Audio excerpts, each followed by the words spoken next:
بسم اللہ الرحمن الرحیم وَلِتُكْمِلُوا الْعِدَّةَ وَلِتُكَبِّرُوا اللَّهَ عَلَى مَا هَدَاكُمْ وَلَعَلَّكُمْ تَشْكُرُونَ۔ سورۃ البقرہ۔ ارشاد باری تعالی ہے کہ جب تم مکمل کر لو گنتی کے دن، اس کے بعد تم اللہ کی بڑائیاں بیان کرو۔ وَلِتُكَبِّرُوا اللَّهَ، اللہ کی بڑائیاں بیان کرو، عَلَى مَا هَدَاكُمْ، اس لیے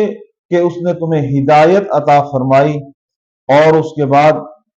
وَلَعَلَّكُمْ تَشْكُرُونَ، تم اللہ کا شکریہ ادا کرو۔ یہ آیت مبارک ہمیں اس چیز کا سبق اور درس دے رہی ہے کہ جب ہم اپنے گنتی کے دن پورے کر لیں،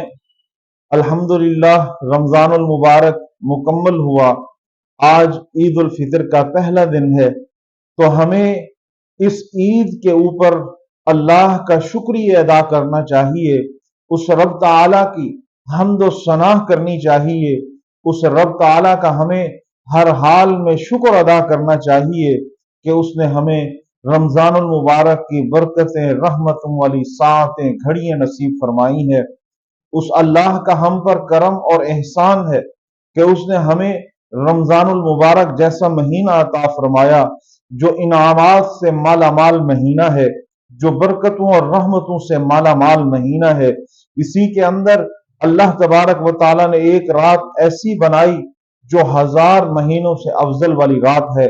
لیلۃ القدر خیر من الف شہر۔ پھر اسی مہینے کے اندر وہ اللہ نے ہم پر انعام کیا کہ ہمیں اعتکاف والی عبادت عطا فرما دی۔ بہت سا یہ ایسا مہینہ ہے جو اللہ کی طرف سے انعام، برکات، رحمتوں سے مالا مال مہینہ ہے، اور یہ مہینہ تمام مہینوں کا سردار مہینہ ہے۔ تو اسی لیے اللہ نے فرمایا کہ جب تم اپنے گنتی کے دن مکمل کر لو تو اس کے بعد تم اللہ کی بڑائیاں بیان کرنا شروع کر دو، صبح و شام اس رب کی تعریف ہی کرو، اس رب کی اپنے انعامات کی، اس رب کی برکتوں اور رحمتوں کی تعریفات کرو، کیونکہ اس اللہ نے ہی ہمیں رہنمائی عطا فرمائی ہے، اس اللہ نے ہی ہمیں ہدایت عطا کی ہے۔ اگر وہ رب ہمیں ہدایت نہ دے تو ہم بھی اسی طرح جہان میں بھٹکتے رہیں، گھومتے رہیں، کوئی ہماری رہنمائی کرنے والا نہیں ہے۔ تو ہم پر اللہ کے بہت احسانات ہیں، ہم اس رب کے ایک ذرہ برابر انعام کا بھی احسان کا بدلہ ہم نہیں دے سکتے، لیکن ہم اتنا کر سکتے ہیں کہ اس رب کی ہم شکریہ ادا کریں، اس رب کی تعریفات کریں، اس رب کی حمد و ثنا کریں۔ اس کا طریقہ یہی ہے کہ ہم اس رب کی تعریف کریں اپنی زبان قولی عبادت کے ذریعے، بدنی عبادت کے ذریعے،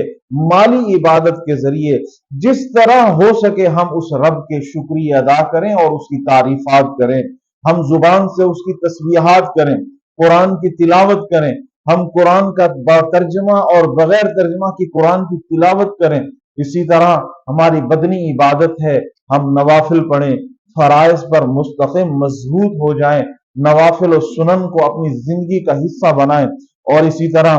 مالی عبادت ہے، اللہ تبارک و تعالیٰ کے دیے ہوئے مال سے ہم صدقات کریں، خیرات کریں، فطرانہ ہمارے ذمے ہے، ہم اس کو ادا کریں۔ تو یہ اللہ کا شکریہ ہم بالکل نہیں ادا کر سکتے، لیکن جو اللہ نے ہمیں حکم دیا ہے ہم ضرور اس پر عمل کرتے ہوئے اس رب کا شکریہ کرتے رہیں، کہ ہمارے شکریہ ادا کرنے سے ہمیں خود فائدہ ہوگا۔ ہم جب اللہ کی تعریفات کریں گے، اس کے ہم پر اتنے احسانات ہیں، ہم اس رب کے احسانات کا، اس کی تعریف، حمد و ثنا، تسبیحات، صدقات، خیرات کر کے ہم اس رب کی جب ہم تعریف کریں گے، اس کے شکریہ ادا کریں گے، تو اس سے بھی ہمیں ہی فائدہ ہوگا۔ تو اسی لیے اللہ نے فرمایا وَلِتُكْمِلُوا الْعِدَّةَ، جب گنتی کے دن تم پورے کر لو پھر اپنے رب کی بڑائیاں بیان کرنا شروع کر دو، اس کی تعریفات بیان کرنا شروع کر دو کہ رب تیرا احسان ہے، اے رب تعالیٰ تیرا کرم ہے کہ ہمیں رمضان المبارک کی برکتیں والے،